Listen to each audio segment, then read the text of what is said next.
Eh bien salut tout le monde, c'est Deltox, j'espère que vous allez bien parce que moi ça va vraiment super. Et aujourd'hui on se retrouve pour le premier épisode de What.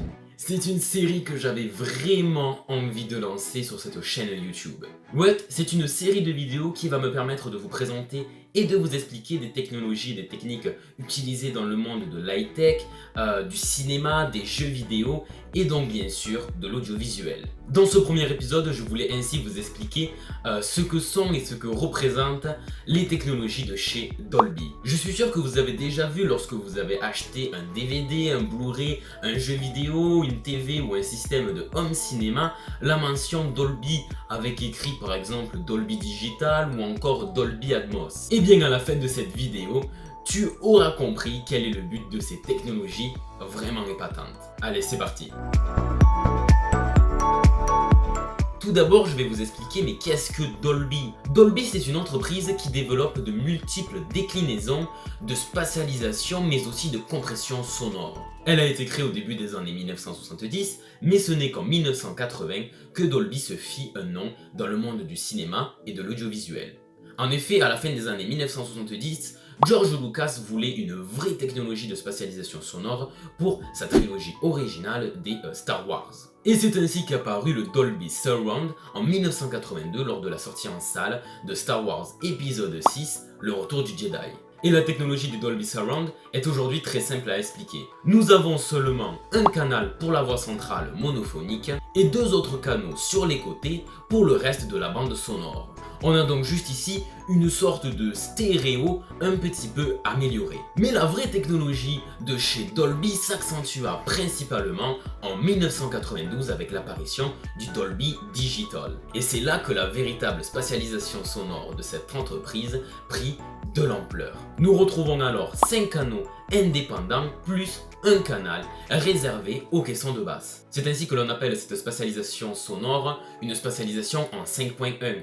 5 pour les enceintes et le point 1 tout simplement parce qu'il y a un seul caisson réservé au son de fréquence très basse, donc au son dit de basse. Le son est alors compressé en AC3, un codec audio équivalent pour nos oreilles aujourd'hui au format MP3. Les débits sont alors très faibles, on retrouve seulement 400 kilobits par seconde pour un son utilisant les 6 canaux mis à la disposition par le Dolby Digital et seulement 192 kilobits par seconde pour un son compressé en stéréo. Cette technologie est une vraie révolution de spatialisation sonore pour l'époque, mais elle est critiquée notamment par la compagnie adverse de Dolby, DTS, dont on en reparlera dans un prochain épisode, qui trouvait justement que le son de chez Dolby est très compressé.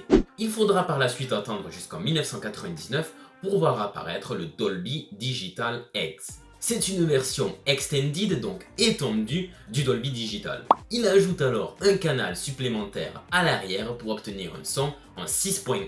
Cependant, ce sixième canal n'est pas un canal sonore qui émet son propre son. C'est en effet le résultat d'un procédé analogique qui utilise les deux canaux déjà situés à l'arrière pour créer ce nouveau point de spatialisation sonore de manière totalement artificielle. Le résultat n'est cependant pas très convaincant et on voit rapidement apparaître au début des années 2000 le Dolby Digital Plus. Il ajoute deux canaux latéraux pour profiter d'un son jusqu'en 7.1 et avec des débits pouvant aller jusqu'à 6 mégabits par seconde. Il est ainsi principalement utilisé pour améliorer les systèmes sonores en 5.1.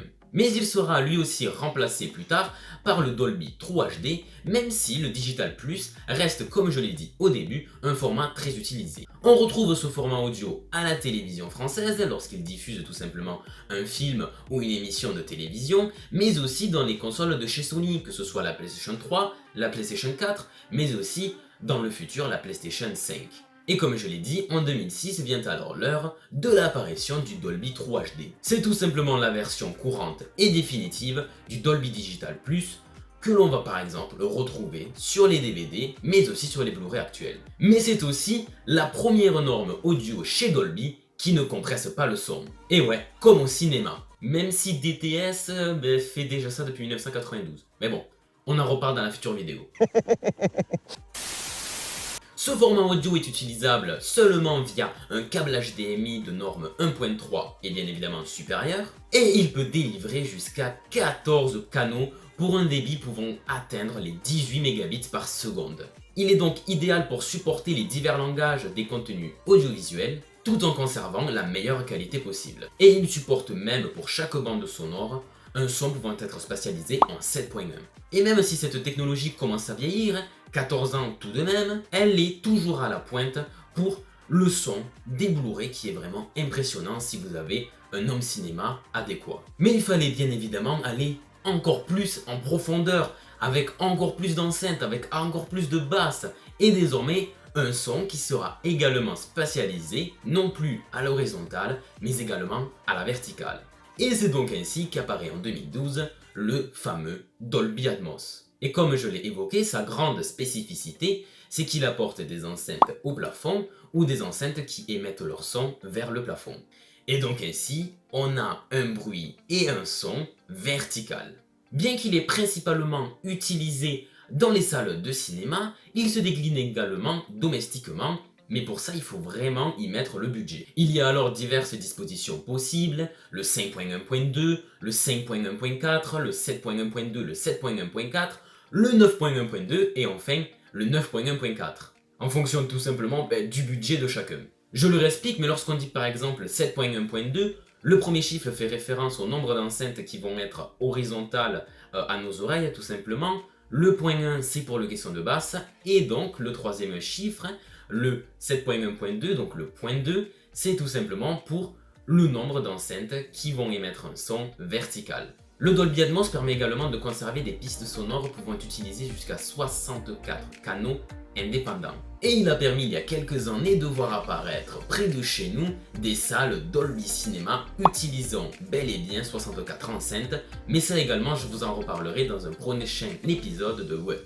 Et donc voilà, désormais vous savez qu'est-ce que le Dolby Digital, qu'est-ce que le Dolby Atmos, comment en profiter et comment tout ça se décline en diverses technologies et en divers procédés sonores tout simplement. Et donc voilà, très prochainement, j'évoquerai en détail DTS, donc qui sont les principaux concurrents de chez Dolby. On ira voir aussi qu'est-ce qu'ils ont fabriqué durant ces années pour que tout simplement les films soient de plus en plus immersifs. Sur ce, si vous avez des questions, si vous avez des remarques, ou si vous avez trouvé que quelque chose que j'ai dit n'était pas assez clair ou était faux tout simplement, bien n'hésitez pas à me le dire directement dans les commentaires. Si la vidéo vous a plu, n'hésitez pas à mettre un pouce bleu, à vous abonner et activer la cloche si vous voulez être au courant des prochains What qui sortiront sur la chaîne YouTube. Sur ce, c'était Deltox et je vous dis à très bientôt pour de prochaines vidéos.